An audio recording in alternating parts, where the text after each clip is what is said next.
¿Qué tal amigos del portal del adulto mayor? Soy Concha León Portilla y con el gusto de siempre, cada 15 días estoy aquí con ustedes para hablar, para platicar, para conversar y aprender de estos grandes expertos que nos honran con su presencia. Gracias al portal del adulto mayor por permitirnos llegar hasta los hogares de tantas personas y gracias Martín por toda tu asistencia de siempre. Hoy vamos a estar con el doctor Guillermo Amaro. Él es geriatra, es una persona que tiene una enorme experiencia tanto en su profesión como en medios y vamos a hablar de este tema que se llama la polifarmacia. ¿Qué es la polifarmacia? Y cuando tenemos que tomar muchas medicinas, porque a fuerza hay que tomarlas, ¿qué podemos hacer y cuáles son las acciones y cuáles son los síntomas a los que tendríamos que estar atentos en caso que no nos sintamos muy bien? Bueno, pues bienvenido, doctor Guillermo Amaro, y gracias por estar con nosotros aquí en el portal del adulto mayor. ¿Ya está aquí? Hola. Hola, Guillermo. Bueno, bienvenido aquí. Es que creo que entró un poco congelado. Ay, no, qué horror.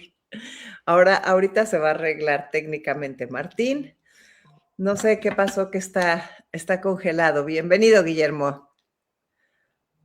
Bueno, mientras entra, John, ahí estás ya, ¿me escuchas? Sí, bienvenido. Bueno, no sé ustedes, pero conforme va pasando el tiempo, ahí estás ya, Guillermo. Guillermo. Guillermo, ya estamos al aire. Guillermo, creo que no me está escuchando. Hay algún problema. Hay algún problema. Guillermo, ya estamos al aire. Guillermo, hace un minuto estábamos. Guillermo, ya estamos al aire. Bueno, pues no sé, mientras Guillermo nos escucha, quiero que sepan que nosotros, pues, a determinada edad empezamos a tomar de repente más pastillas que antes. Y no sé si les ha pasado que ustedes empiezan a tomar las medicinas que tomaban sus papás. Ellos, los papás, mis papás tomaban ciertas medicinas que yo estoy tomando ya al llegar a sus edades. No sé si nos puedas echar la mano, por favor, no sé si nos puedas echar la mano, por favor, Martín, porque aquí tenemos un problema. Bueno, pues definitivamente tenemos un problema de audio. Ya van a empezar a solucionarlo y todo tiene solución en esta vida. Pero bueno, hay muchas personas que dicen, bueno, pues hasta los 30, hasta los 40, hasta los 50, casi no tomábamos ninguna medicinas. Y después con los años, de repente empiezan a haber ciertas variables, como el colesterol, como los triglicéridos, como el ácido úrico, como algunos problemas cardiovasculares o pues no sé qué les puedo decir, algunas cosas hepáticas, etcétera, etcétera. Y entonces de repente ya nos vemos con la obligación de tomar la medicina para la presión, la medicina para el colesterol, la medicina para el ácido úrico y así diferentes medicamentos que son los que nos van dando al mismo tiempo. Y de repente decimos, bueno, ¿y todos estos medicamentos cómo los está absorbiendo mi cuerpo? ¿Cómo los está absorbiendo mi estómago? ¿Tengo que tomar algún probiótico? ¿Me están haciendo daño? ¿Me pueden provocar alguna gastritis? ¿Me pueden provocar cualquier cosa? Y entonces, realmente es por eso tan importante hablar de algo como la polifarmacia. Y el doctor Guillermo Amaro es geriatra y pues quedamos precisamente el día de hoy de estar en ese tema. Esperemos que ya la tecnología nos esté funcionando. ¿Me escuchas, Guillermo?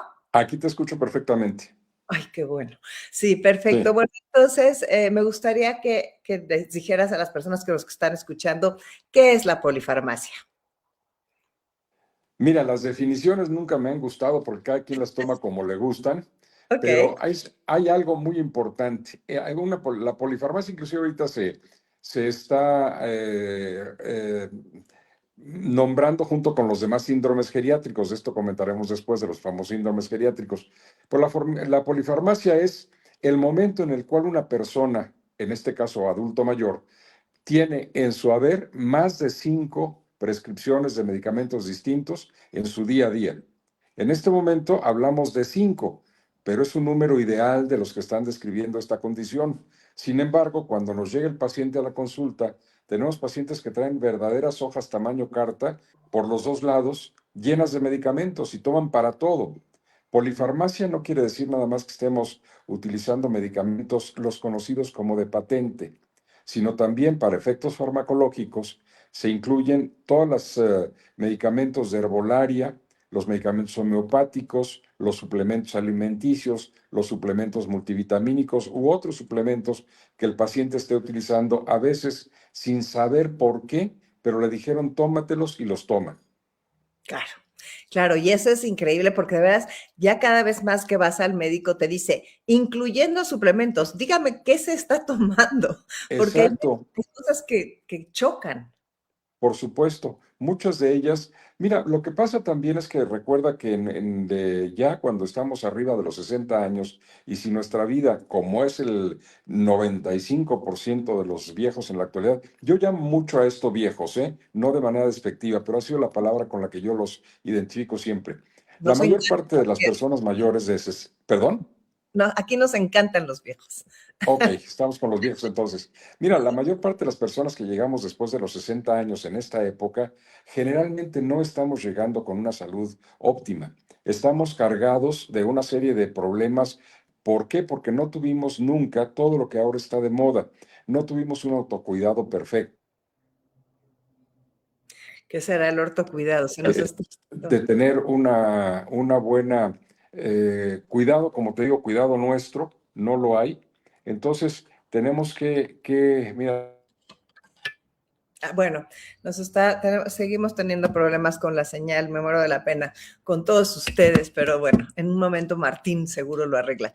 Quiero decirles que sí es cierto, esa parte que está diciendo el doctor Guillermo es que no teníamos la educación del cuidado que ahora tienen las generaciones actuales. Ahí nos quedamos. exacto. Sí, así es. No se tenía estos cuidados, ahora ya se está haciendo, pues, sobre todo para los jóvenes o los que en un par de generaciones van a llegar a más de los 60 años, que sepan cómo cuidarse y cómo cuando se nos detectaron una serie de padecimientos, había que evitar que se desarrollaran. Hay algo tan común como esto. El diabético. Nuestro país tiene una cantidad de diabéticos muy importante, de las más altas del mundo. Sin embargo, el diabético no se cuida. Y no se cuida, ¿por qué? Porque cree que con la pastillita o cree que con lo que le van a dar en un futuro, él se va a controlar. No hace conciencia primero de su edad, no hace conciencia de su medicamento, no hace conciencia de la progresión de la enfermedad y desgraciadamente la mayor parte de nuestros viejos diabéticos se van deteriorando obviamente de manera progresiva, pero a veces de manera aguda y de manera muy importante. Yo de manera coloquial le digo a mis pacientes diabéticos, muérase diabético, pero no se muera de diabetes. Entonces, eso es lo que creo que es importante por hablar de este pequeño punto. ¿Por qué? Porque, y como esto, está el hipertenso, está el que tiene problemas de artrosis, está el problema el que tiene obesidad, el que no hace caso con los hábitos malos, o sea, hábitos malos, los clásicos, el alcoholismo, el tabaquismo, la falta de ejercicio, todo esto, cuando no los tenemos en cuenta, todo esto nos va a llevar a tener algo que se llama una vejez con problemas y a caer dentro de los síndromes de fragilidad del viejo. Entonces, no estamos acostumbrados a esto. Y cuando llegamos ya con un diagnóstico médico que ojalá sea bien establecido, sea perfectamente razonado y nos den la medicación adecuada, vamos para uno de estos padecimientos con un médico, para otro de los padecimientos que nos aquejan con otro médico. Y de pronto estamos visitando 4 o 5 médicos y cada uno, de manera responsable, nos da el tratamiento que considera adecuado. Sin embargo, nuestro cuerpo a la hora de ingerir los medicamentos, ya sea por el tipo de medicamentos, por el horario en que nos los dan, por la cantidad de ellos, puede haber un problema de que estos se contrapongan unos con otros o nos empiecen a desequilibrar el metabolismo como tal, o cosas tan sencillas como el paciente que toma un diurético y se empieza a deshidratar. Entonces, todo esto va a complicar nuestra vida. Y es aquí donde entra el papel del geriatra.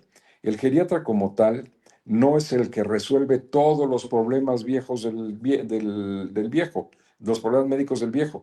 El geriatra de alguna manera es el director de orquesta cuando el viejo ya está yendo a una serie de especialidades médicas que le van a ayudar a vivir más y mejor. Sí, pero entonces fíjate, o sea, entonces nosotros tenemos que tener a varios médicos especialistas en distintas cosas y además ir con un geriatra que, como tú digas, dirija la orquesta y en todo caso se ponga de acuerdo con ellos si está viendo que al paciente le está cayendo algo mal o se está contraponiendo. Sería ideal, sería ideal que esto sucediera, pero también aquí entran los propios aspectos de egoísmo entre el grupo médico, que los tenemos muchos. El médico especialista, especialista en alguna rama, no quiere escuchar al geriatra. El geriatra a veces no quiere ir a preguntarle al médico que está también atendiendo a su paciente de qué se trata lo que están haciendo. Entonces se vuelve un problema muy, muy importante. ¿Por qué? Porque dentro de esa falta de comunicación entre las personas que están intentando salvar y mejorar una vida, no la hay. Y esto nos da como resultado que el paciente va empeorando poco a poco. Y no es lo que esperamos como médicos en un paciente de ninguna naturaleza. Claro. Es interesante, me gusta tu visión de que las nuevas generaciones van a llegar sabiendo cuidarse mejor, porque cuando Ujú. menos la información ya la tienen. Pero nosotros Exacto. aquí en el portal que andamos yo, pues los 68 y hay otros más grandes y otros que tendrán 45, 50 y Ajá. muchas personas aquí, Guillermo, ven el programa con sus papás. Sí, Entonces, pues le estamos hablando a un público muy amplio y me claro. gustaría que nos dijeras, a ver, dijiste eso de las fragilidades de las personas mayores o síndromes, no Sí. recuerdo exacto la palabra. Sí, mira, en la actualidad, la geriatría ha avanzado mucho en el poco tiempo que tiene, porque es una especialidad que tiene alrededor de 110, 115 años como especialidad ya manifiesta en las universidades, que es un tiempo muy corto comparado con las demás. En la actualidad se está hablando de que en la persona mayor, en el viejo, existen para poder tener cuidado de acuerdo a sus características que te enumero en este momento. Entonces tenemos viejos sanos, tenemos viejos enfermos y tenemos viejos con riesgo de fragilidad y pacientes ya definitivamente enfermos, ¿sí? Entonces, o que ya están entrando en la atención, en el momento de la atención geriátrica. Estos cuatro grupos de los que te comento tienen la posibilidad de hacer o tener un síndrome geriátrico o entrar en un síndrome geriátrico. ¿Cuáles son los síndromes geriátricos? El primero tiene muchísimo que ver con la inmovilidad. Ese es un síndrome geriátrico, que no es solamente el paciente que se queda sentadito en una silla o sin moverse. Hay otras manifestaciones mayores. Acuérdense que un síndrome es un conjunto de síntomas y signos que nos configuran un estado de enfermedad o un estado patológico. Entonces, este síndrome de inmovilidad es muy frecuente. ¿Por qué? Pues porque cuando no se tienen las condiciones para moverse o las posibilidades físicas de moverse, se va haciendo una cadenita de síntomas que nos van a dar este síndrome. Hay otro síndrome que puede ser subsecuente de este o consecuente de este, que es el síndrome de inestabilidad y caídas, que son muy, muy frecuentes. El viejo que no se mueve, el viejo que no hace ejercicio, el viejo que no tiene un tono muscular importante o una masa muscular importante, va a ser un sujeto de caídas. Y la persona que se cae no solamente es la persona que tiene dolor y fractura en algún miembro, en alguna parte del cuerpo, o simplemente dolor por el golpe. Son otro tipo de cosas las que se van a unir en ese procedimiento, falta de circulación, falta de irrigación de la parte del cuerpo que se golpeó, los hematomas, problemas para manejar el intestino, etcétera, que nos van a configurar un síndrome posterior a la inmovilidad de las caídas. Hay otro síndrome que es muy común en la actualidad, ya muy, muy común, que es el síndrome de deterioro cognitivo. Este síndrome ha englobado dentro de su gran mundo todo aquello que antes se conocía como la demencia, y por qué no decirlo con su palabra fuerte y la palabra que muchos decían por ahí, el viejo enloquece o el viejo está loco. Así lo clasificaban. De pronto empezaron a haber estudios y todo esto que nos decían que no era como tal, la palabra de encilla es despectiva. Entonces estamos hablando de que hay demencias y estas demencias entran en la actualidad ya no como un diagnóstico directo. El diagnóstico claro y como se debe hacer es un diagnóstico de deterioro cognitivo. Ahí entran las demencias y entran otra serie de padecimientos que van a marcarnos que hay un conflicto muy importante en cuanto al ser de la persona y al actuar de la persona en su sociedad. Entonces, este es otro de los síndromes geriátricos. Tenemos otro síndrome geriátrico, que es el síndrome de fragilidad. El síndrome de fragilidad tiene mucho que ver con el viejo que ha sido enfermo crónico, que ha sido mal alimentado, que no ha tenido ejercicio en su vida, que no se ha preparado para la vejez. Entonces es sujeto de poder caer en múltiples patologías que se dan cuando somos ya viejos y que nos van a complicar la existencia y la vida como tal. Hay más síntomas, hay más Sí. síndromes. Otro síndrome que podemos nosotros manejar aquí es uno que tiene mucho que ver con los médicos, con todos nosotros, que es el síndrome iatrogénico. Y es el síndrome que va a dar origen a la polifarmacia o que va a unir la polifarmacia con la iatrogenia. Porque nosotros no nada más estamos a veces, fíjate, en esta época en que el médico es bombardeado por tanta información y por tantos laboratorios y por tantas personas que le dicen que apareció la panacea universal para tal o cual padecimiento, quieren hacer lo que debería ser lógico, dárselo a los pacientes que están atendiendo. Sin embargo, el paciente, aparte del medicamento moderno que le estoy dando, trae 4 o 5 medicamentos atrás que ya le han dado para 1000 cosas que puede tener ahí, algunos de toma ocasional, algunos de toma casi permanente, que van a dar esto justamente, la iatrogenia, o sea, el daño causado por la atención médica, o y aunado a la polifarmacia, al estar tomando una serie de medicamentos, a veces muchos de ellos, y perdónenme que se los diga, sobre todo con los complejos vitamínicos, sin ton ni son, o los suplementos vitamínicos.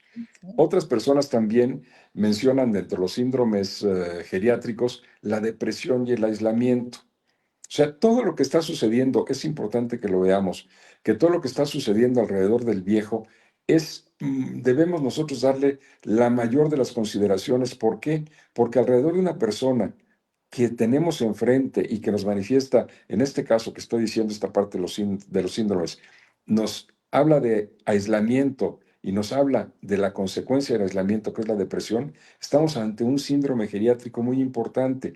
¿Por qué? Porque los síntomas que nos va a manifestar son falta de apetito, falta de conversación, ingesta inadecuada de alimentos, fragilidad muscular, una serie de cosas que van a condensarse en eso. ¿Cómo empezó el Señor? Cuando nadie le hizo caso, cuando nadie lo tomó en cuenta, cuando lo relegó en la familia, cuando empezaron con las ideas del edadismo, decirle, tú ya no puedes, tú ya no debes, tú ya no eres tal cosa, se va deprimiendo, deprimiendo, deprimiendo, hasta que el aislamiento le condiciona esto y la persona desgraciadamente muere. Ese es otro de los síndromes geriátricos que hay que considerar. Otras personas se han ido todavía más a la clasificación, nos hablan de otro síndrome geriátrico que es muy común, que son los trastornos del sueño. Ay, El sí. clásico no pude dormir.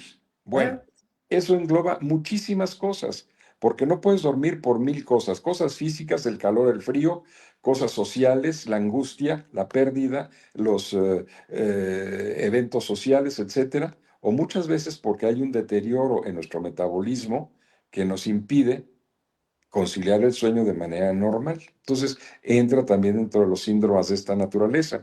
Y uno que está de supermoda en la actualidad, porque mira, la geriatría está viviendo modas cada día sacan algo nuevo y cada día lo engloban en todo esto. Uno de sí. estos que está asociado a otra cosa que también podría entrar, digamos, en el del aislamiento y la depresión, donde hay desnutrición, va a haber, por consecuencia lógica, sarcopenia. ¿Qué es esto de la sarcopenia de la que tanto se habla ahora? La pérdida de masa muscular. Cuando nosotros intentamos movernos, tenemos un trabajo conjunto de músculos que se contraen o se elongan, y esto va a hacer que tengamos una postura para ponernos de pie, una postura para sentarnos, una postura para mover los diferentes partes del cuerpo, y sin embargo, cuando tenemos sarcopenia, los músculos se van perdiendo. Ustedes ven que hay muchos viejos en la actualidad que están muy adelgazados, entonces Sí. no tienen capacidad de levantarse de una silla, no tienen capacidad de moverse, no tienen capacidad de caminar, no tienen capacidades que son vitales para la sobrevivencia. Y esto es otro de los síndromes geriátricos. Y cada uno tiene su principio, su diagnóstico y su cuidado. Y todos engloban ¿qué? A la vejez. Sí, y suenan fuertes, ¿no? Y son fuertes y Sí. cuando empezamos a vivir es duro, ¿no? Y Ujú, entonces, bueno, nos enfrentamos, la palabra esta de iatrogenia, que ujú, dónde viene? ¿Por qué se llama? ¿Por qué quiere decir? Ya entendí que es como los daños por cuidados médicos, básicamente, o algo así. Por atención médica, por prescripción médica, básicamente. Por ¿Sí? medicinas, ¿ok? Sí, sí, por medicamentos, vamos a entenderlo así. Sí, entonces hay muchas personas muy indefensas, yo creo, y por eso tu presencia aquí es fundamental, porque vamos a aprender, estamos Ujú. aprendiendo muchas cosas, ya ahorita ya aprendimos un buen. Pero entonces, hace cuenta, esto de la polifarmacia, ¿cómo lo podemos manejar o qué es lo que podemos hacer? Mira, en un principio hay que es que tiene que ver mucho con, hay muchas cosas que están pasando. La medicina de atención geriátrica es una medicina muy particular. Yo no podría compararla, por ejemplo, con la pediatría de los adultos, pero sí te puedo decir que aquí hay algo. Cuando tú eres pediatra y estás viendo un pequeñito, un niño recién nacido, un muchachito de 1, 2, 3 años que difícilmente te pueden referir lo que tienen, estamos en un problema importante y hay que aprender a entender las manifestaciones de esos niños cuando van a vernos al consultorio. En el caso de los viejos pasa algo muy parecido, porque el viejo, aparte de que ya trae el deterioro propio de la edad, trae una serie de componentes asociados a ese deterioro que a veces no nos puede, no sabe cómo explicárnoslo, o nos dice o los confunde porque se presentan de manera conjunta muchos de ellos, y esto hace que entonces llega y el médico a veces por prisa o porque no le pone la debida atención a cada una de las palabras del sujeto que tenemos enfrente, que no es otro más que nosotros mismos en otra piel, no le pone la atención adecuada, entonces se le van olvidando las cosas que le dice y le empieza a recetar por recetar, tómese esto, tómese esto, tómese esto, tómese esto. Y lo que estamos haciendo es que el paciente cuando llega a su casa, si no es sujeto de la seguridad social, va a ser un gasto muy importante en la farmacia. Y esto va a obligarlo a que si ya los tiene ahí, se los va a tomar. Y a lo mejor no entendió con qué periodicidad se los debe tomar, o no entendió con qué los debe no combinar o sí combinar. Y esto va a hacer que esa polifarmacia, estamos hablando, acuérdense que lo dijimos al principio, de más de 5 medicamentos. Yo le quiero preguntar a muchos de los que nos están escuchando en tu programa magnífico, por cierto, que nos digan si van ahorita al buró, a la alacena o a donde guardan sus medicamentos, ¿cuántos tienen ahí formados para el día de hoy? Les aseguro que son más de 5. Sí, eso. Entonces, esto nos causa muchos problemas. Problemas que van desde la irritación gástrica, desde los problemas de deshidratación, desde problemas de confusión, desde problemas de debilidad muscular, desde problemas cardíacos importantes, problemas de deterioro renal, etcétera. ¿Por qué? Porque muchos de esos medicamentos son los que nos receta el médico, efectivamente. Pero muchos de esos medicamentos son los que yo puedo ir a comprar a la farmacia con toda libertad porque se supone que son menos dañinos y me van a hacer daño si estoy tomando uno u otro los que me hayan recetado o si yo tomo de manera consecuente este tipo de medicamentos que van a ser dañinos sobre todo para riñón y para hígado, por ejemplo. ¿Qué Y es- puedes hacer? O sea, cuando eres así, por ejemplo, una persona que de repente te recetan algo para las estatinas, algo para las sí. arterias, o te recetan Ujú, algo para el ácido úrico, o tienes ya presión alta. O sea, ujú. ¿qué haces? Pues te las tomas, ¿o no? ¿O qué? Y luego no duermes. Qué horror. Aparte, o sea, estás hablando casi del síndrome muy particular de la vejez, un síndrome que vamos a inventar ahorita, el síndrome del viejo mexicano. No duerme, tiene hipertensión, es diabético, no se mueve, no toma agua y todavía le damos todos los medicamentos que necesita. Entonces, bueno, lo que hay que hacer ahí no es privarnos de los medicamentos, sino estar al pendiente de visitar al médico para que nos vaya a hacer los ajustes necesarios de esas dosis, de tal suerte que al saber el médico que yo estoy tomando un medicamento antihipertensivo, un medicamento antidiabético, un medicamento porque me duelen las articulaciones y porque mis amigos me recomendaron por ahí un complejo vitamínico o una amiga que vende unas cosas extrañas por ahí en una marca rara, me recomendó este polvo alimenticio que es maravilloso y te va a nutrir o porque a lo mejor estoy un poquito triste y digo, amanecí deprimido, y lo primero que hace otra persona que tengo aquí al lado me dice, mira, yo sé de este tecito que es muy bueno, tómatelo. Todo eso va a armar la polifarmacia y todo eso si no está supervisado de manera correcta por el médico, nos va a dar problemas a la larga y a veces no tan a la larga, importantísimos que nos van a llevar en ocasiones, y esto es muy agudo, hasta la muerte. Sí, está tremendo. Y fíjate lo que me están diciendo, porque aparte se te olvidó decir una cosa. ¿Cuál? Dime tú. Las redes, Guillermo. O ¿La qué, sea, perdón? las redes. O sea, ya Ah, todo lo que claro. Sí, tus amigas ya era bastante y ahora encima sale gente con una sí, autoridad tremenda a decirte que este es el polvo, que esta es la medicina para dormir, que este es el té para... O sea, estamos así es. bombardeados, todos. Sí, Mira, y dicen que es la vida sobresaturados, perdón que real. te, perdón. Dice la gente que está escribiendo que esa es la vida real, que eso es lo que se toman.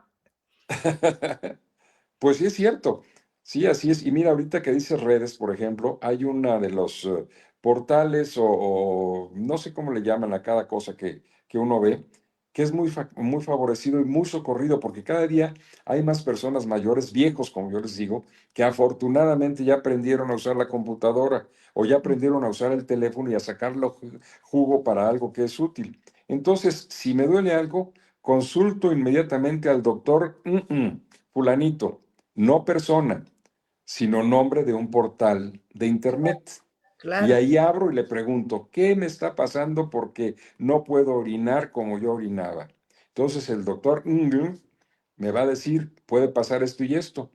Sin embargo, no me ha visto, no me ha revisado, no nada. Y yo me voy y ahí dice que me puedo tomar esto, voy y lo compro, porque no se dan con receta muchas cosas, me lo tomo y empiezo a hacerme más daño. ¿Sí? claro. Entonces, esto es muy común, muy Sí, y es frecuente en todos los viejos. ¿Mm? ChatGPT ni se diga, ¿verdad? Están Sí, diciendo aquí que, claro, que los influencers, esos que hablan y te dicen de las vitaminas, o sea, están así preguntando es. si las vitaminas se cuentan, sí se cuentan en los medicamentos, ¿no? Por Este, supuesto que sí, claro, sí, nos estás porque preguntando. acuérdate que perdón, acuérdate que en las vitaminas tenemos básicamente dos grupos, las liposolubles y las hidrosolubles. Las hidrosolubles son vitaminas que de alguna manera, si nosotros tomamos agua de manera suficiente, estamos hablando entre 1,5 y 2 litros de agua al día, no más, porque luego empiezan a hacer dietas de que me dijeron que me tomaba 3 litros, no es cierto, se diluyen. Entre litro y medio y 2 litros están perfectos. Estas hidrosolubles lo que van a hacer es que me las tomo, me puedo tomar un exceso de esos medicamentos o esas vitaminas y las voy a orinar, no pasó nada. Sin embargo, las que son liposolubles, que se quedan en la grasa, estas sí me van a hacer daño porque son acumulativas. Y ahí tenemos la vitamina A, la vitamina E, a veces la vitamina D, básicamente, que se van a quedar en nuestros tejidos. Y no siempre el exceso de, de esas vitaminas es útil, ¿sí? Entonces hay que ver eso. Claro, Y hay las que tomamos como dulces todos los días. claro. Si yo tengo amigas que tienen un sobre y Ujú. que llegan al Sí, desayuno y se ajá. sientan y sacan, pero a la mejor 20. O Sí, sea, claro. 5 Sí, no, pero 20, que dices, no puede ser, hasta hacen sus sobrecitos como de lunetas, ¿no? Como así es. con Y las todas de colores. Me tomo la flores. verde para esto, la roja para tal, la amarilla para tal, ¿no?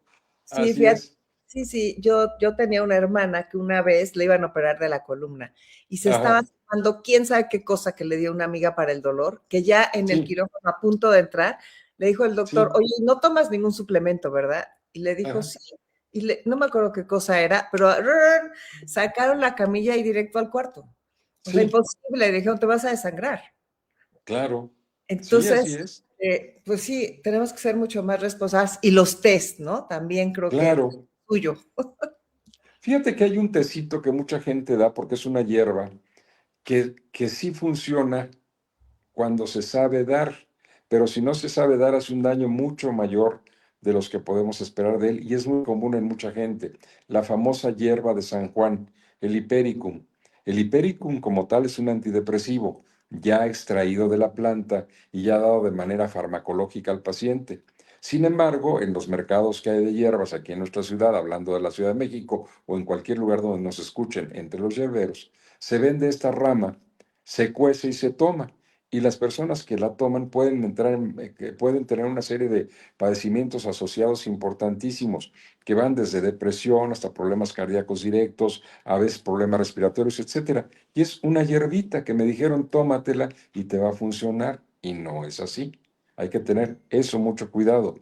Los famosos tés que muchos toman para dormir, que hay mucha gente, no estoy hablando de las plantas que ya están perfectamente asociadas como esto, una tila, un té de azahar, etcétera, manzanilla, etcétera. No, si no hay combinados que esta gente vende, estos gentes, no mercaderes de la medicina, sino vendedores de mercado, que tienen una serie de combinaciones donde no sabes ni qué están dando ni qué nada. Hay uno que dan, que yo me han tocado muchos pacientes que lo toman o que lo han tomado para dormir, pero les vienen unas crisis nerviosas, hipertensivas impresionantes. ¿Por qué? Porque eso favorece la subida de presión y las arritmias. ¿Qué tiene ese té? Quién sabe, pero les hace daño. Y es un tecito. Qué barbaridad. Pues sí, Así es. entonces sí, qué barbaridad. Y a ver, esto de que ya que estamos viejos ya estamos viejos y ya no Ajá. nos educaron a tiempo y Sí, tenemos mil mañas y a lo mejor ya algunos sí hacemos más ejercicio y tratamos de comer más sano y todo este rollo, ujú, ¿no? La dejada de fumar ya, yo creo que es algo que ya cada vez más personas lo han hecho. afortunadamente. Sí, pero entonces, ¿qué podemos hacer así? Tú tómame a mí de ejemplo de 68 años, o sea, o por ahí de 65 para arriba, las personas que nos escuchan, ¿qué nos Ujú. recomiendas para mantenernos sanos? Mira, lo primero que recomiendo yo para mantenernos sanos, ya siendo viejos, es que sepamos que somos viejos, que aceptemos la edad que tenemos, que no tratemos de competir con el día de ayer. Cada día que pasó, perfecto que lo vivimos y ya pasó. Debemos competir con lo que me espera de vida en los siguientes años. No sé si los voy a vivir o en este momento me da un infarto y caigo aquí muerto. No, pero hay que prever eso. Ya hay que olvidarnos de lo que hicimos en el pasado. Ya no lo podemos modificar. Entonces, hay que pensar en qué va a suceder conmigo de aquí a lo que puedo tener de esperanza de vida. Primera recomendación es acepta el momento que estás viviendo y vive tu vejez. Sabe que eres un viejo, por lo menos para los estándares sociales de la Organización de las Naciones Unidas y para la OMS, Organización Mundial de la Salud, somos viejos a partir de los 60 años. Que yo me sienta o no me sienta viejo es otra cosa, pero que ya por nombre lo soy, ahí estoy. Entonces, vamos a ver qué va a pasar. En ese momento, si no lo he hecho antes o no lo he hecho con regularidad, voy a visitar un médico. Si es un geriatra, mejor. Voy a visitar un médico y le voy a decir, doctor, vengo aquí porque no sé si tengo algo o no tengo algo. Acuérdense que el que busca encuentra siempre. Entonces, vamos a ver qué es, en qué estado de salud me encuentro. Y ya con una detección, una muy buena consulta, una muy buena investigación, la famosa anamnesis del médico, la historia clínica bien hecha, con una consulta bien dirigida, yo puedo saber en qué estado de salud me encuentro. Y de acuerdo a eso, tomar las medidas preventivas para que mi salud no se deteriore en función de lo que el médico me diagnosticó, con su atención, con lo que me manda a hacer de estudios de laboratorio y con la forma en cómo yo me estoy desarrollando. Ya a ver, si hay manera, ya me dará los medicamentos que necesito o no me dará nada porque me encuentra sano, entre comillas, ya tengo 65 años o 60. Entonces, esto y bajo la guía de una persona que supuestamente estudió para eso y sabe, voy a tratar de corregir mi vida presente para poder tener una vida futura mejor, sin mayor deterioro. ¿Sí? Yo digo por ahí, y parafraseo el título de un libro, envejecer no es deteriorarse, es otra cosa distinta. Entonces, si yo tengo el cuidado y la guía de alguien que sabe, voy a ser un mejor viejo y voy a vivir mejor en todos los aspectos. Claro. Sí, y tengo que aprender y aprovechar que ya tenemos toda esta información, ¿no? Toda es la Ujú. parte del ejercicio también y toda esta parte o sea, ya lo Sí, sabemos, aquí tenemos mucho de eso y hablamos de la comida y hablamos de la mente y hablamos de tener sueños y de tener ganas de hacer cosas y proyecto de vida ujú. y todo eso. Exacto. Y Ujú. bueno, cuidar la sarcopenia, cuidar la osteoporosis, los Ujú. problemas cardíacos. Me gustaría que nos hablaras de las sorpresas. O sea, te voy a Ujú. decir, porque, o sea, de repente tú vas y de repente tu cardiólogo que te ha estado revisando, te estás muy bien, te dice, ya este año me gustaría que te hicieras un score de calcio para Ujú. medir cómo están tus arterias. Sí. Este, hay gente que dice, no, no, pero pues yo estoy muy bien. Y de Ujú. veras ese miedo que entra tan fuerte, te haces eso y de repente, ahí está, las arterias tapadas y Claro. resulta que es genético. Ujú. Bueno, Lo primero, de acuerdo a esa consideración que estás haciendo, es no tener miedo, porque les dije algo que a lo mejor contradice lo que dije hace 2 minutos. Envejecer no es deteriorarse, tomando como deterioro el, la progresión dañina de lo que me da la vida.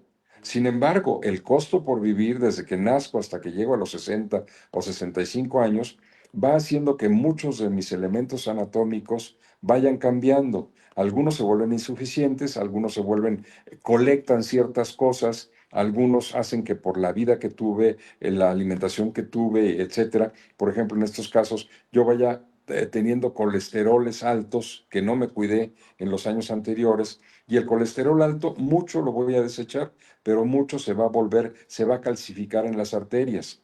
Entonces yo no me doy cuenta si todavía el paso de esa arteria es más o menos útil, unos 70, 80% todavía, lo estoy diciendo de manera muy, muy gruesa, puede hacer que yo no tenga mayores daños. Sin embargo, a veces esto se conjunta con que puedo tener lo que mucha gente del común dice: tengo la sangre espesa. Es una tontería, pero bueno, mucha gente lo dice. ¿Por qué? Porque no tengo una sangre tan fluida por muchas razones. Y aparte de que la arteria está dura por colecciones de calcificación arterial, tengo una sangre que está excedida, por ejemplo, en glóbulos rojos o en alguna otra de las células de la sangre, básicamente esto, algún problema con los problemas de coagulación, etcétera, y va a hacer que forme trombos. Y esos trombos a veces no van a lograr pasar por una arteria que está calcificada, no se va a poder no se va a poder dilatar, y el trombo se va a quedar ahí y me va a dar un infarto, va a dar una serie de daños. Entonces, no hay que temerle a este tipo de exámenes. Mira, es muy común que cuando llegamos más arriba de los 65, 70 años, en la alimentación que hemos tenido en México, en nuestro país, tengamos acumulaciones importantes de colesterol y de lípidos anormales, sobre todo en nuestros vasos, en nuestras arterias. A veces, insisto, no nos damos cuenta y por alguna razón alguien nos manda: hay una arteria que sufre mucho y que poco se hace porque no vamos haciéndonos una angiografía cerebral cada 15 días o cada mes, ¿verdad? A veces nunca nos la hacemos en la vida. Sin embargo, hay una arteria, la cerebral media, que es una de las que más rápido se empiezan a dañar por problemas de calcificación y de colesterol. Y a veces no nos damos cuenta hasta que ya nos da un problema muy importante, que a veces pueden pasar muchos años y no nos da. Nada más que ahorita hay una diferencia muy clara entre los 20, 30 o 40 años antes de este momento y ahorita. Estamos viviendo más. Y como Ujú. estamos viviendo más, expresamos más las enfermedades del envejecimiento. Antes las personas se morían antes de demenciarse, antes se morían antes de hacer un ataque cardíaco importante, o lo hacían y se morían en ese momento. Ahora no. Las enfermedades crónicas, que son progresivas y muchas de ellas mortales, tienen el suficiente tiempo para expresarse. Entonces, si las podemos atrapar entre los 60 y los 65, vamos a cuidarnos. Claro. No hay Sí, que como tener miedo. sí, el otro día me estaba diciendo un doctor, decía, es tu última oportunidad a los 65 de empezar Ajá, a cuidarte. O sea, porque, bueno, claro, claro, lo ideal es cuidarte desde antes, ¿no? Pero sí empezar a sí. cuidarte. Y esa arteria, esa la que dices tú, media cerebral, esa no se revisa nunca. Jamás he oído eso. No, porque no es un examen que te vayas haciendo cada 15 días, pero de pronto alguien te dice: oye, ¿por qué no se hace una angiografía o se hace una resonancia magnética contrastada, una cosa así? Y vas a ver ahí las arterias cómo están. El Te cerebro. digo, exacto, en el cerebro. No es un estudio que se haga de manera rutinaria. Se hace cuando ya hay una serie de signos o de síntomas que orientan al médico a buscar qué está pasando por ahí. Y nos encontramos con este daño. Las carótidas están tapadas también, a veces ya tienen la luz muy cerrada y la persona se marea o no coordina a veces bien las ideas, etcétera. Le hacen un estudio y que hay carótidas que se están cerrando. Y ese es un problema que en un momento se puede resolver, pero cuando ya nos dan una consecuencia mayor, puede ser hasta mortal. Entonces hay que vigilarnos. ¿Y cómo se supo eso antes? Sabiendo qué niveles de colesterol, tanto bueno, el HDL, como malo, el LDL, más sus subsecuentes, tuve yo hace 10 años y nunca me puse atención en eso. Y seguí comiendo carnitas, y seguí fumando, y seguí bebiendo alcohol sin control, etcétera. Todo esto me va a llevar a eso. Sí, es tremendo. Y luego hay las personas con la buena suerte, ¿verdad? ¿Existen esos de la buena genética? Claro que los hay, los hay. Digo, no voy a hablar de cosas personales, pero yo te puedo hablar, por ejemplo, de alguien que yo conocí que murió, digo, parece garbanzo de a libra, pero esta persona fumaba 3 cajetillas diarias, por decirte algo. Él murió por un cáncer asociado al tabaquismo, un cáncer de esófago y de estómago.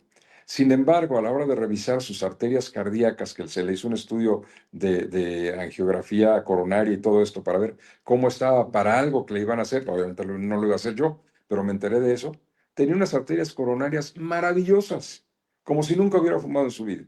No te digo de los pulmones porque tampoco tuvo nunca nada. Entonces los hay. Hay personas que tienen esto, pero no son el grueso del mundo. ¿No? Y el al revés, o sea, la genética, o sea, mis papás hipertensos, mis papás muertos de infarto, o sea, digo, estoy usando mi caso nada más, pero Ajá. ya, eso, pues sí tienes más propensión, ¿no? O sea, tienes que Hay poner... un componente genético importante ahí, pero también hay un componente social. No sé en tu caso, si estamos hablando de tu caso directamente, pero en el caso de familias donde hay una presentación importante de problemas de cardiopatías importantes, tipo infarto, tipo derrames cerebrales, tipo todo esto, si nos vamos al área social, vamos a ver cómo comen, qué comen, si son papás gorditos e hijos gorditos, si son papás que fuman e hijos fumadores, si todas estas cosas decimos, es que es de familia. No, es que no es de familia. Es de donde fuiste a comprar el tabaco y donde fuiste a comprar la comida que te hizo daño. Eso no es de familia. ¿Hay un antecedente genético? Sí. En muchas enfermedades que presentamos hay un antecedente o una situación genética que nos va a favorecer la presencia de ciertas enfermedades en algún momento. Cánceres, por ejemplo. El cáncer de mama se ha visto que tiene un componente genético. Si tu mamá o una hermana de tu mamá o alguien hacia atrás, alguna de tus abuelas tuvo cáncer de mama, seguramente va a haber alguien de cáncer de mama en tu familia. Si hubo alguien con cáncer de estómago, seguramente también lo va a presentar así, por decir algo. ¿Sí? Algunas cosas tienen un antecedente genético importante, otras son producto de nuestra mala cabeza, como dirían a mis abuelos. Por eso hay que estar cuidando todo. Mira, aquí está escribiendo una doctora que dice que tengo un paciente de 92 años y para ella Sí, está muy importante todo lo que estás diciendo. El último gracias. año se ha tomado un poco más, todo está más complicado por síndromes de sueño y Ujú. actividades físicas, que ya no quiere hacer ejercicio, su sueño ha tenido cambios, duerme de día y de noche refiere a ansiedad y dolores. Sí. Pues mira, ahí no voy a meterme ahorita en la polifarmacia, pero sí voy a hablar en el perfecto diagnóstico, como lo está haciendo la doctora que está llamándonos. El viejo, deprimido y aislado, tiene eh, mucha tendencia a invertir los horarios. Y entonces duermen todo el día que nadie les hace caso, se duermen ellos, se están sentaditos o aventados en un sillón, están dormidos, no hay nada que hacer. Nadie les pregunta cómo estás, nadie va y los mueve, nadie los invita a salir, nadie, no le importan a nadie, se duermen, no hay otra cosa. Pero llega la noche, hay cambios bioquímicos en nuestro organismo y viene la paradoja, se despiertan. Y de noche los verás tú, los que pueden deambular, andan deambulando, mueven cajones, mueven cosas, sacan, se caen, etcétera. Y ahí, ¿qué tenemos que hacer? Primero, investigar cómo es la vida de ese paciente y enseguida empezar a darle la dosis de los medicamentos que los hay y farmacológicamente existen para ir bajando tanto el nivel de ansiedad o de depresión y ayudarlos a dormir, no pensando en que van a tomar los medicamentos para dormir por una eternidad, sino por el ciclo importante en que los podamos volver otra vez a tener un ciclo normal de vida. Obviamente, lo más importante es hablar con la familia y decirles, no permitan que duerman de día, sáquenlos, muévanles, platíquenles. No nada más prendan la televisión para que se entretengan. Esto no es correcto. Además, es una falta de humanidad absoluta el hacer eso con una gente vieja. Entonces, si hacemos modificaciones sociales, familiares, obviamente, y químicas, algo vamos a sacar de mejoría para esa persona. Muchas gracias. Oye, ¿y el miedo? El miedo, pues así con todo lo que dices, ya si entra el miedo, No, por favor, manden burros. no se asusten. Fíjate nada más cómo son las cosas. Como te decía hace un momento, la geriatría tiene muy poco tiempo de aparecer como materia universitaria o materia de las escuelas de medicina, 1914 en Europa. Pero, sin embargo, el pensamiento de la vejez es inherente al desarrollo de las sociedades. Y nada más te voy a decir una cosa que decía San Pablo hace más de 2000 años. La vejez es como un perro sarnoso, que se le juntan todas las enfermedades. Y ya pasaron 2000 y tantos años y muchos pensamos cuando nos hacemos viejos que la vejez es justamente eso. Entonces, ¿qué va de la mano con esto? Un miedo absoluto a envejecer. No quiero ser viejo. O sea, quiero llegar a viejo, pero no con lo que se llega a viejo. Parece una contradicción, una paradoja. ¿Y de qué depende? Pues de cómo me cuide, de cómo me ayuden, de todo esto. El envejecer es parte del proceso natural de la vida. Claro, como el El morir. proceso natural tiene principio y fin, nacer y morir. Nadie se queda de muestra, ni nadie deja de nacer y existir. Eso es una tontería lo que sucede así. No, nacemos y morimos. Pero en ese camino hay muchas maneras de disfrutar de esa vida dentro del tiempo que estamos aquí. Entonces, sin miedo, sino sabiendo que es algo natural que nos va a suceder, morirnos, lo que hay que prever es no morirnos de algo que nos favorezca una agonía larga, penosa, dolorosa y cara. ¿Sí? Eso es lo que hay que prever. Si yo no cuidé mi diabetes, voy a llegar ahí. Si no cuidé mi hipertensión, voy a llegar ahí. Si no cuidé otros padecimientos, voy a llegar ahí. Entonces, sin miedo, chéquense, vigílense y prepárense para seguir viviendo. Claro. Y mira aquí lo que nos dicen. En el caso de casas de acogida de larga estadía, ¿qué previsiones debes de tener con tus seres queridos? Esa es buena, ¿verdad? Es terrible esa. Muy buena. Mira, en la actualidad también está cambiando mucho el concepto de esto. Yo soy patrono de una fundación que tiene ya más de un siglo de funcionamiento, donde hemos visto la manera de cómo funcionan y cómo van cambiando poco a poco las maneras de atender a los viejos y el tipo de viejos que ahí ingresan. Una casa de acogida, si es una casa hogar, debe ser eso justamente, que sea una extensión del hogar que tuviste, no una sala de premuerte, ni un lugar donde vas a llegar a esperar la muerte. Primero, la casa tiene que tener las condiciones suficientes para otorgarte toda la tranquilidad y todo el apoyo para que tú te puedas seguir desarrollando como individuo. Pero más que la propia casa, aquí es importantísimo que el paciente o el residente o el viejo que llega a solicitar la estancia en una casa de estas tenga algo que se conoce como propósito de vida. Porque si yo llego a una casa hogar con la esperanza de que como ya no tengo nada que hacer en la vida, ya me voy a morir, pues llegas a eso y esperas nada más que la muerte te toque en la puerta la mañana siguiente. Sin embargo, si la casa tiene una manera importante de atender a los viejos que tiene ahí con buenas atenciones directas, a buena alimentación, etcétera, etcétera, movimiento, atención de ejercicio, actividades sociales, etcétera, la vida sigue progresando. Lo único que yo gané al vivir ahí es tener un núcleo de seguridad donde me van a vigilar, donde van a ver que no tenga problemas de movilidad, donde van a cuidar que no me caiga tan seguido, donde me van a alimentar bien para que no tenga desnutrición. Pero yo voy a estar a la par con eso, teniendo un propósito de vida para el poco o mucho tiempo que, según mi esperanza de vida, me quede. Entonces, esas casas son muy buenas cuando se manejan así o cuando trabajan así. Claro. Fíjate que una vez encontré en un pueblo de Estados Unidos, en la Sí, farmacia, que sí, decía, hay una fundación que se llama Seniors Helping Seniors. O sea, sí. imagínate, qué bonito. Buenísimo. Personas Muy mayores bueno. a personas mayores. Y entonces tú agarrabas, ya sabes que dejan sus papelitos así cortados, y Sí. agarrabas un papelito con el teléfono de distintas personas que vivían solas en ese pueblo. Ujú. Tú eras mayor de 60, podías estar con ellos, con alguien de 80 o así, un rato. Y qué Claro. importante es todo eso, y me lleva a pensar que de veras las personas mayores de hoy tenemos que Sí. ver cómo ayudamos a las otras personas mayores de hoy que tenemos a nuestro alcance en casas de retiro, en todo lo que podamos ir o educando, conviviendo, pues sí nos toca hacer ese esfuerzo porque sí vamos a vivir más o estamos viviendo más. Por supuesto.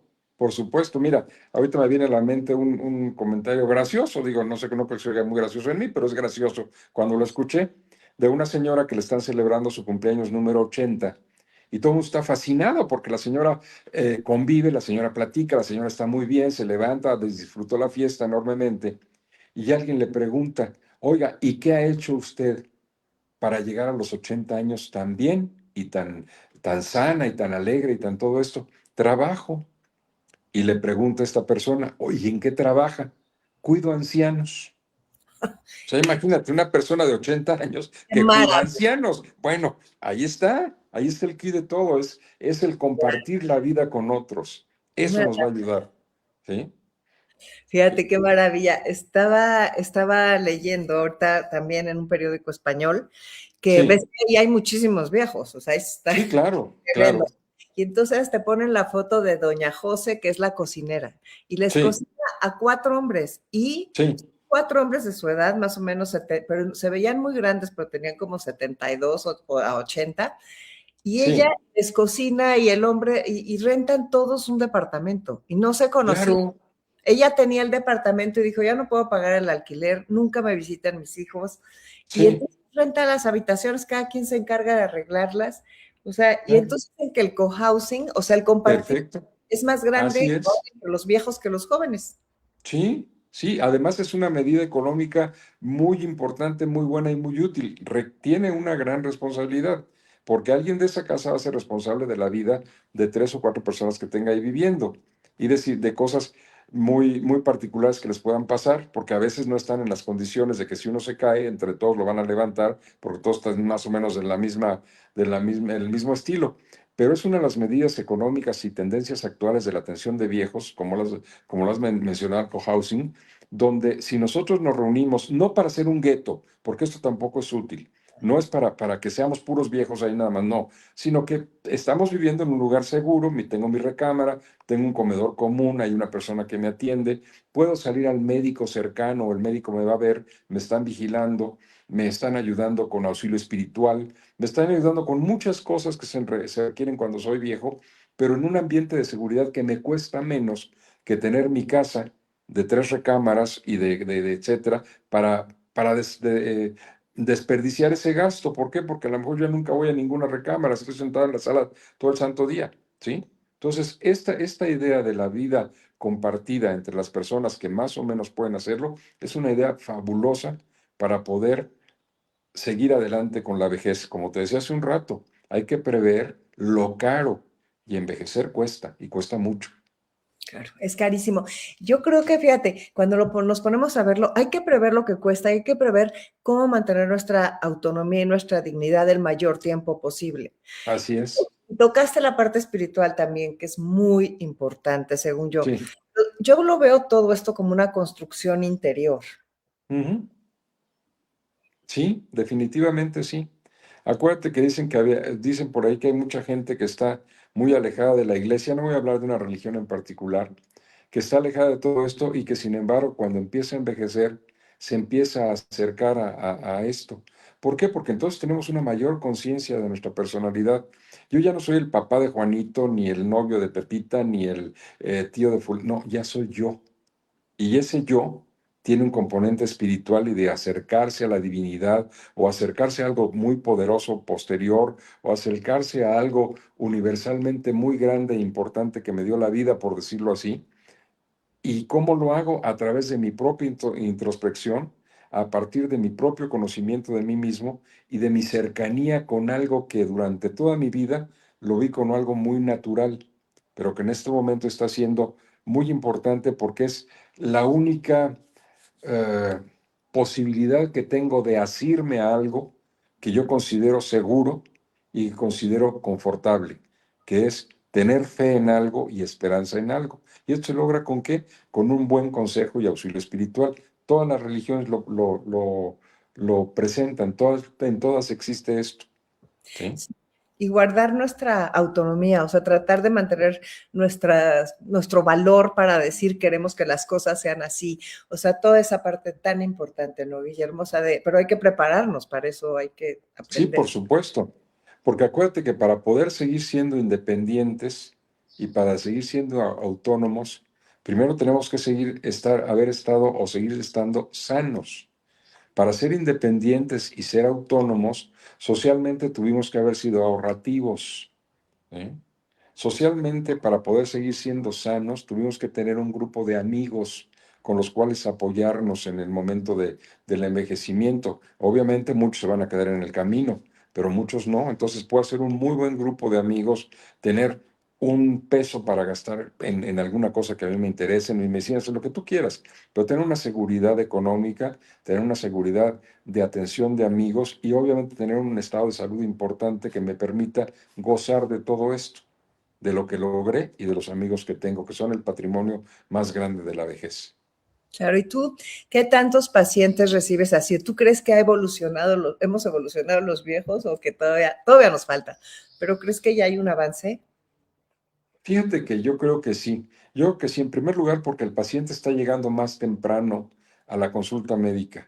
O sea, el paciente ya está dándose cuenta de que tiene que llegar muy pronto a que lo diagnostiquen, a ver qué tiene, porque ya vio que sus papás o sus abuelos murieron de problemas cardiológicos, de problemas de cáncer, de problemas de diabetes, al papá lo amputaron o la mamá acabó ciega o cosas de ese tipo. Entonces, ya vieron, ya tienen esa experiencia. Y entonces muchos ya hacen una conciencia directa de la posibilidad de enfermedad, van a que se les establezca un buen diagnóstico y preguntan más y se interesan más y ya no se quedan con la idea de que, bueno, pues es incurable. No, es incurable, pero es controlable. Entonces, a eso van y eso ha permitido que tengamos un buen número de viejos que cada vez se acercan a edades mucho más provectas. Estamos hablando de que tenemos ya un buen número de centenarios en el país, cosa que no había. O sea, la gente se moría entre los 70 y los 75 años en promedio. Ahorita un joven de 75 años se ríe de esto. ¿Por qué? Porque sabe que va a durar de 80 a 85 años más. Entonces tiene que prevenir que esa vida sea saludable. Entonces ya tiene una conciencia mayor del envejecimiento, tiene una mayor conciencia de su salud, tiene una mayor conciencia de su autocuidado y de muchas otras cosas que van unidas a todo esto. La vejez no nada más es cuidar que yo no tenga diabetes, sino que yo tenga dinero para pagar mis medicamentos para la diabetes y que tenga un lugar donde me sepan alimentar cuando yo tengo que tener una dieta por diabético. Todas estas cosas hay que tenerlas en consideración. Pues sí, pues cuántas tareas nos viniste a poner aquí. Y es lunes. No, bueno, para empezar la semana, para Claro, empezar la que hay alguien semana. que dice, Así es. las iglesias están llenas de viejos porque ya sienten la muerte cerca. Dice una mujer que escuchó a un padre decir eso, Salomé dice eso, y que te dan las gracias, y que si conoces a alguien en la ciudad de León, un geriatra, si no, ahorita se los buscamos. Seguramente, seguramente sí debo conocer, sí, sí conozco, pero ahorita no lo tengo a la mano. Pero mira, afortunadamente la geriatría ha crecido no de manera adecuada. En el mundo no hay tantos geriatras como se necesitan y en nuestro país menos. Ahorita tenemos alrededor de, ¿qué te diré? 700 geriatras en el país, por decirte una cifra muy alta. Para el mundo tan grande que tenemos de viejos y que se espera un gran despegue del 2030 en adelante, no son suficientes, pero por lo menos los que estamos ahí, pues podemos ayudar en algo o intentamos ayudar en algo. Oye, Guillermo, pues te agradezco muchísimo tu tiempo, tu participación. Es un gozo platicar contigo porque además, qué bárbaro, tienes muy buen sentido del humor y Se los agradezco. y mucha alegría. Entonces, Gracias. haz paz como médico. Entonces, sí, yo creo que hay que acercarnos a personas como tú que nos pongan las reglas claras, porque eso sí, lo haces, Muchas gracias. al mismo tiempo nos den esa esperanza y esa alegría de vivir. Muchas felicidades por tu manera de expresarte y gracias por estar aquí con nosotros en el portal del adulto mayor. Gracias te doy yo por la invitación que me hiciste y ojalá que esto pueda servir para que tanto los que me escucharon como yo sigamos aprendiendo cómo envejecer, porque yo también ya soy de la tercera edad. Ya voy también corriendo para allá. Sí, pues Así ahora es. sí, hagamos equipo. Por supuesto que sí. Pues que te vaya muy bien y muchísimas gracias y hasta la Hasta próxima. luego. Hasta la próxima, seguimos en contacto. Bueno, pues qué tal, ¿eh? Tenemos muchas tareas. Yo les recomiendo que vuelvan a ver este episodio y que apunten, por favor, todo lo que tenemos que hacer y las pilas que nos tenemos que poner para seguir siendo autónomos, productivos, con sueños y con ganas y con tener un proyecto de vida y todo eso y que nos ayudemos. Y para eso existe este portal del adulto mayor, para que nos compartan sus inquietudes, para que digan qué temas quieren tratar. Me pueden escribir un correo aquí a conchaleonportilla@gmail.com o escribir aquí en el chat del portal. Y de veras estamos a sus órdenes. Somos muchas personas mayores ya que también, como decía Guillermo, que estamos cuidando ancianos y nos estamos cuidando nosotros mismos ya crecidos. Entonces, pues estamos listos para hacer equipo y para tener una vejez mucho más disfrutable y que tengamos unas vidas plenas hasta el último día. Les dejo todo mi cariño y nos vemos y nos escuchamos dentro de 15 días, el lunes, el siguiente a las 11 de la mañana, aquí en el Portal del Adulto Mayor. Gracias, Martín, por todo lo que nos ayudaste. Gracias al Portal del Adulto Mayor y hasta la próxima.